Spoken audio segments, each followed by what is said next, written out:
দেখেন পাখিকে বোকা বানানো হচ্ছে। পাখি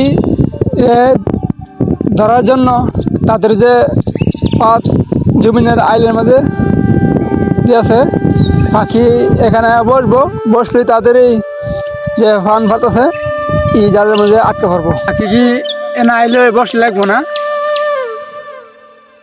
এর নাম কি তুমি জানা গেছো?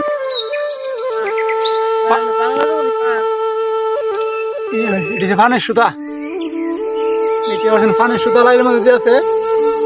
পাখি আইব এনে বসলো এখানে। আর ওই যে পানির সুতা হাত আছে এটা আমরা ধরা পারবো। ও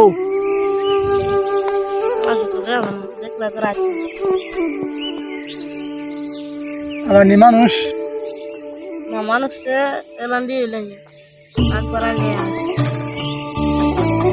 প্রতিদিন কড়া পাখি ধরা 10-12 পাখি। পাখি যেন মারো, পাখি মারা থেকে দণ্ডনীয় অপরাধ।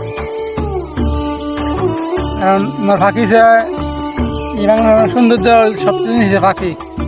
তুমি যে 10-12টা পাখি প্রতিদিন মারো, তাদের তো ঘর আছে, তাদের তো পরিবার আছে। তারা কত না আশা করে, কত আশা নিয়ে, কত আনন্দে তারা এই জমিনের পাশে আসে। কত সুস্বাদু খাবার তাদের পরিবারে নিয়ে খাওয়া, তারা নিজে খায়। দেখেছো তুমি একটা পাখি ধরে নিলা, এই পাখিটার পরিবারে কি হবে? এটা কি একবার ভেবে দেখছো? তুমি এই পাখি দূরে নিয়ে খাওয়ান থেকে বাংলাদেশে প্রচুর লয়াল মুরগি আছে, এটা বলে পোলট্রি মুরগ।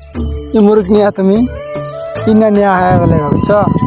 এগুলো ধরবা না, এগুলো ধরা অনেক অপরাধ। আর এগুলো ধরলে এগুলো অনেক বদলা দিব মানে দিন আরো শুকাই যাবো বুঝছো? আমি যতটুকু পারছি ততটুকুই ছেলেটারে বুঝাই দিয়েছি।